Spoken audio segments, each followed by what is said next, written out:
according to the paper on September 5. Recently, Philippine Armed Forces Chief of Staff Bronner, Defense Minister Teodoro and others have all stated to the outside world that the Philippines plans to purchase some advanced weapon systems to enhance its own defense capabilities. Among these weapon systems, the Philippine military has highlighted certain weapons with medium-range strike capabilities and is inquiring about prices from relevant companies. It has been disclosed by the outside world that the so-called weapon with medium-range strike capability that the Philippines is trying to purchase is the American-made Typhon medium-range missile weapon system, which has immediately caused an uproar after all. From an equipment perspective, the Typhon system that the Philippines plans to purchase is precisely the equipment of the U.S. Army's Multi-Domain Task Force. The Strategic Fire Battalion SFB under the U.S. Army's Multi-Domain Task Force MDTF currently has 4 companies, in addition to a HIMARS company and a hypersonic company. The most important are its 2 medium-range capability companies SMR, FMRC each. Medium-range capability company is equipped with a Typhon system. A set of systems includes 1 fire command vehicle with a communication system and 4 launch vehicles with the Typhon launch system. All command vehicles and launch vehicles can be towed by the U.S. military's standard HMTD, High Mobility Charles S. is truck and can also be loaded into a C-17, a transport aircraft for long-distance and long-range maneuvering.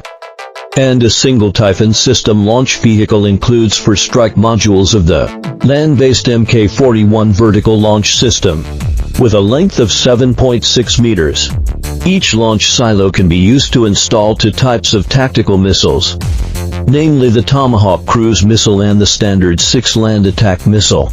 That is to say, a Typhon company includes 16 ready-to-launch missiles, and a multi-domain task force contains a total of 32 ready-to-launch missiles. Regarding the performance of these 2 missiles, the latest Tomahawk Block B missile has a range of 1,000 miles, approximately 1,800 kilometers.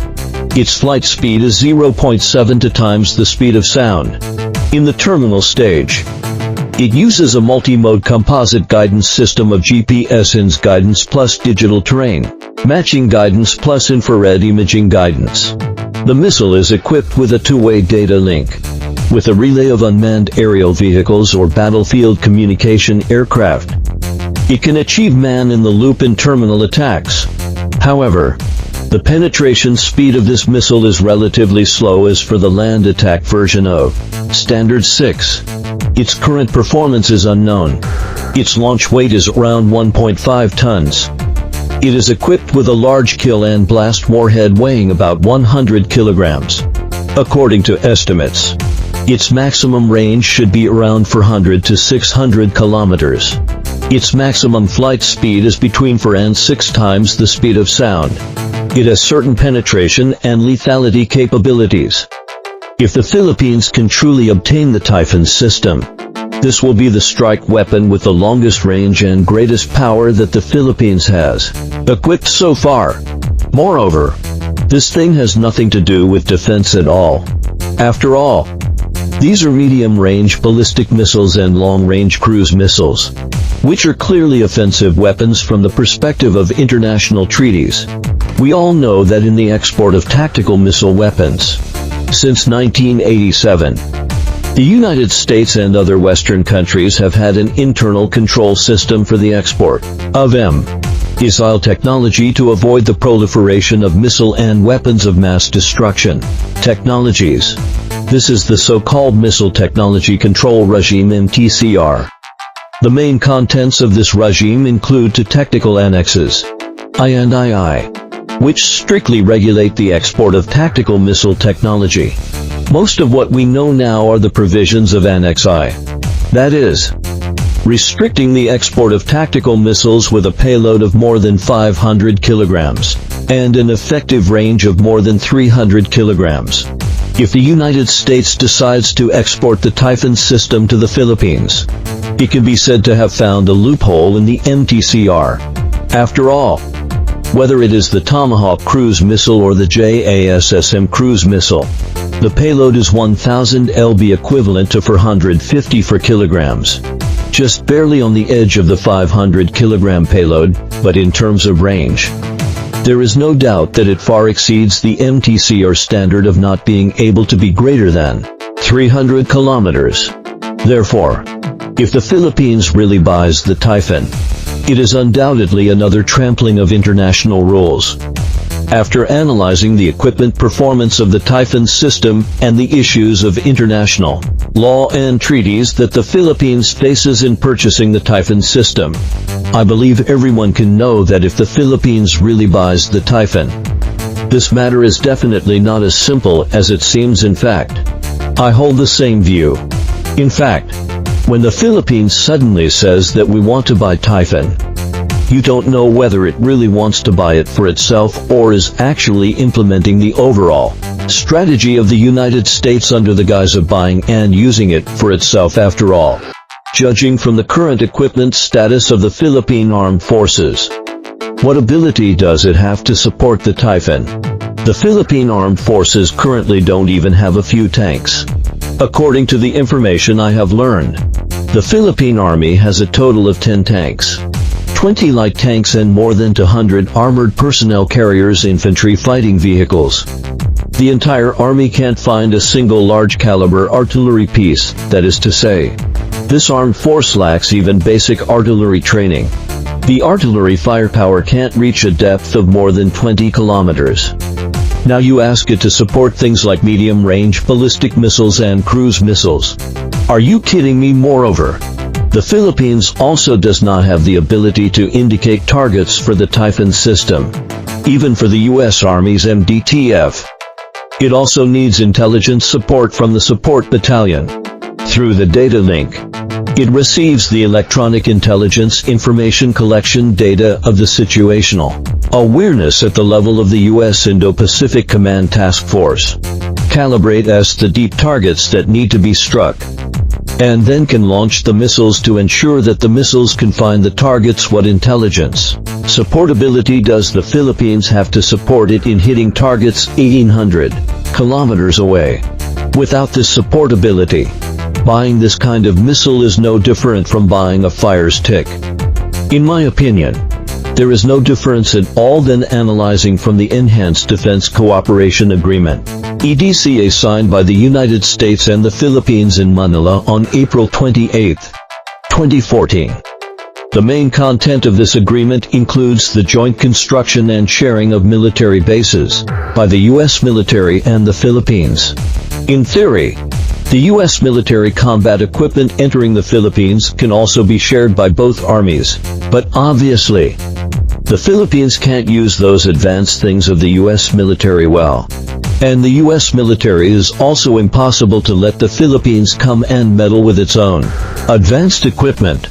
If you really let the Philippines board a Nimitz-class aircraft carrier, what if it is damaged by them?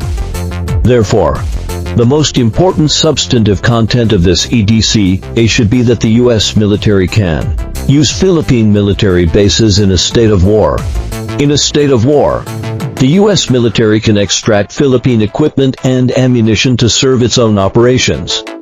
This is the most important content of EDCA. This also opens a back door for the deployment and use of Philippine troops and equipment. If your Philippine weapons and equipment can't indicate targets, easy to handle. According to the provisions of EDCA, the U.S. military will indicate targets for you. If you can't use your Philippine weapons and equipment well, also easy to handle, the U.S. military will do it for you with this analysis. Isn't it a bit interesting that the Philippines is now clamoring to buy the Typhon system? Yes. It is fundamentally buying offensive weapons and equipment under the guise of defense. Buying weapons and equipment that can be used by the U.S. military under the guise of for its own use, and opening the door wide for the entry of U.S. medium-range ballistic missiles into the Philippines under the guise of enhancing its own defense capabilities. Its intentions are extremely malicious. In fact, from the perspective of the U.S. military, It is not the first time that the U.S. military wants to deploy its medium-range ballistic missiles to the Philippines. Before this year's Balikada in military exercise, the U.S. military high-profile deployed the medium-range capability company of the 1st Multi-Domain Task Force to northern Luzon Island in the Philippines. After the exercise ended, the company was withdrawn. At that time, the international community widely stated that China had defused an East Asian version of the Cuban Missile Crisis. In fact, compared to the time of the Cuban Missile Crisis, when deploying a medium-range ballistic missile required the construction of a missile base and a large number of ancillary support facilities, spreading out a large operation. The U.S. military's Typhon system is mainly about flexibility and mobility. A few launch vehicles can be transported by strategic transport aircraft and can be fired when placed on an open field without the need to establish a dedicated launch position or a dedicated technical position, etc. The U.S. military's MDT-F1 first deployed the medium-range capability company to Luzon Island during Balikada in 2024, and then withdrew the company after the exercise. This is precisely demonstrating the campaign maneuverability of MDT-F, which is its advantage and has nothing to do with political wrangling now. The U.S. military is trying to institutionalize and prolong the military presence of medium-range ballistic missiles in the Philippines by selling the Typhon system to the Philippines. Strategically speaking, this is a serious new round of salami tactics and poses a more serious threat to China's national security compared to the flexibly deployed Typhon system. Moreover, this move by the U.S. is very cleverly accomplished through the Philippines. If China wants to counter it, it is difficult to find a focal point. This is in the same vein as the so-called Ukrainian model found by the U.S. in the Russia-Ukraine conflict in the past 2 years, not taking action directly, but hiding behind and providing weapons and target indications. It seems that only its lackeys are fighting. In fact, the entire combat system is supported by the U.S. military. And now, this playbook has been replicated in the Philippines. Therefore, the United States is truly the largest terrorist country in the world and the root cause of international turmoil from the perspective of the Philippines.